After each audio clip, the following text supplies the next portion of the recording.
Саламатсыздар қыздар. Сіздермен бірге мен Ақмарал. Менің каналыма қош келдіңіздер. Бүгін біз жанома машинкасын майлаймыз. Көп қыздардың сұрағы осы машинканы қалай майлайды, қай жерін майлау керек. Қазір соның барлығын түсіндірем. Алдымен мынау астыңғы жағын шпулька тұратын жерді ашып қарайық. Міне шпульканы аламыз. Мынау бар ғой, екі жаққа қарай осылай ашылады. Осыны өстіп ашамыз. Мынаны бүйтіп шығарғанда міне осылай шығады. Міне мынау жердегі шаңдар бар болса, міне шаңдар. Сол шаңның бәрін кисточкамен жақсылап тазартамыз. Міне осылай жақсылап кисточкамен тазалап аламыз.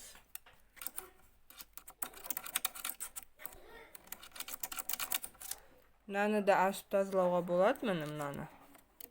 Жерінен отверткамен ашып тазаласаңыздар да болады. Бірақ мына жағынан да бүйтіп қарап тазалауға да болады. Осы жерін майласақ жеткілікті. Осылай жақсылап бәрін шаңның бәрі шығып жатыр. Жақсылап шаңын тазартамыз.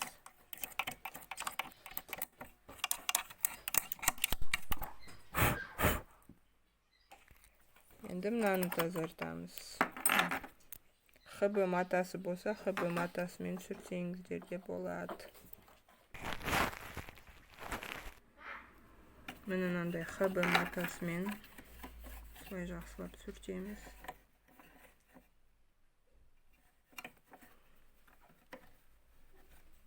Мынаны да өстіп сүртеміз жақсылап.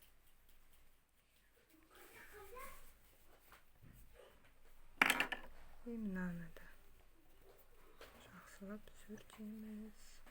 Қолыңыз жетпейтін жерді кисточкамен тазалаймыз. Енді майлаймыз. Мынау жеріне, міне бұралатын жеріне, осы жеріне май кішкене 1-2 капля құямыз. Мынау шеттеріне, қай жері тіккен кезде бұралады, міне құлағымен бұрап көресіздер. Міне мына жері бұралады ғой, міне мына жеріне міне май құйдым.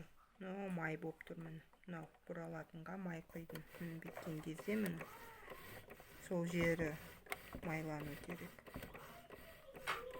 Ең жақсы жері сол жері майлану керек. Шприцқа құйып алып майды, сонда оңай болады. Осылай жақсылап бұраймыз. Майы әбден сіңу керек. Енді жоғарғы жағын майлаймыз. Жоғарғы жағы міне жаноманың жерінде көрінбейтін міне мынау кнопка бар. Осы кнопканы отверткамен осылай кішкене ашып жіберсеңіз ашылады. Немесе пышақпен, егер отверткаңыз қалың жуан болса, пышақпен ашсаңыз болады. Пышақпен ашамыз.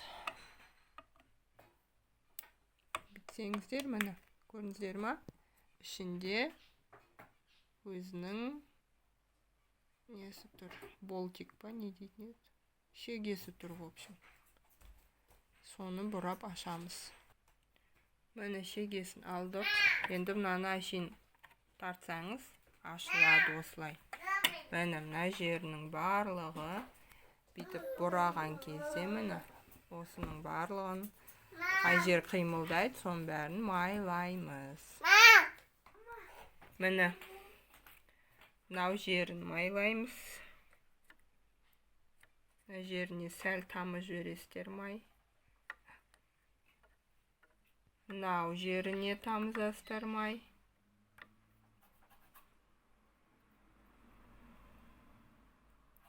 Осылай бұралатын анау ішінде тұр ғой.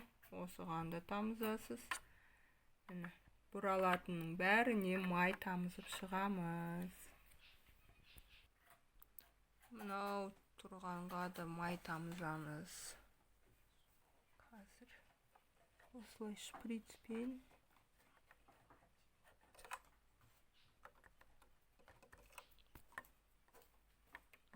барлық бұралатын жеріне осылай май құйып шығамыз.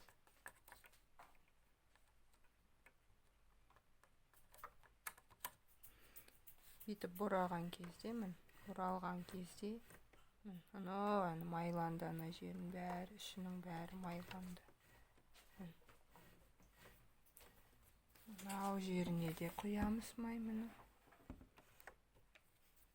Сонымен,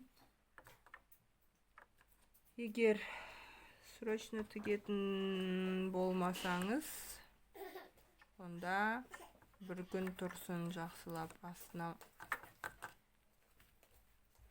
осындай тряпкамен көп қоясыз. Майын бәрі осыған ағады, егер көп қойылып кетсе. Міне, вроде бы майланды. Жібін әрине алып тастайсыз. Қайттан орнына саламыз мынаны. Дәл солай кигіземіз міне.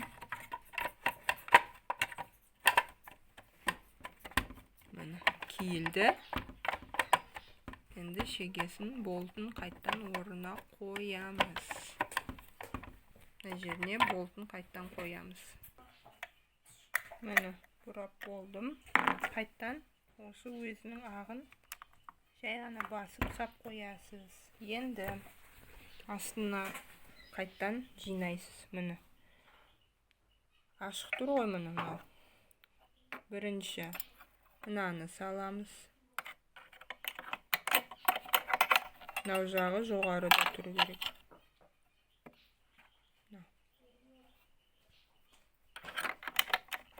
Осылай қоямыз.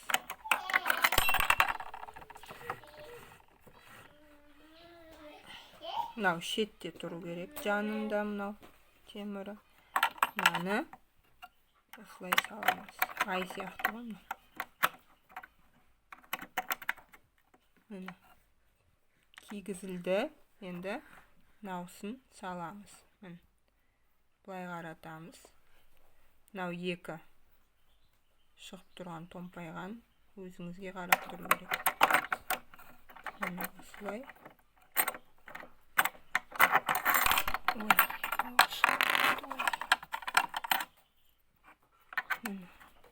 Мынау киілу керек. Мынаны саламыз. Міне, киілді. Киілді, енді мынау қараны қайттан орнына қоямыз.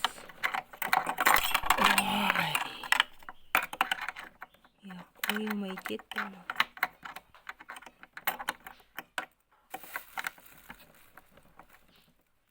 Адина, сен маған мешаешь.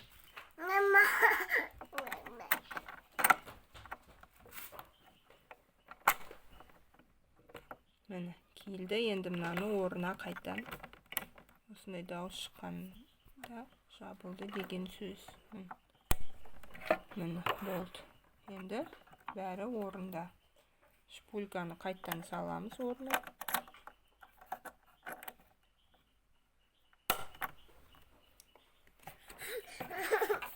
Жауып бәрін.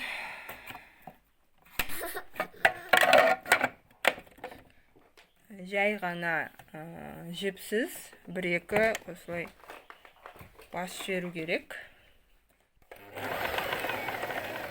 Бәсе, енді дауысы жақсы. Жай ғана матаның өзін жіпсіз бір-екі строчка жасаймыз. Бір-екі қатар. Несі кетеді өзі. Үстінен ағып атқан майлар осылай өзіне ағады матаға. Пляж болса, бір-екі сағат тікпеңіздер. Или бір күн тұрса, тіптен жақсы. Осылай бір-екі.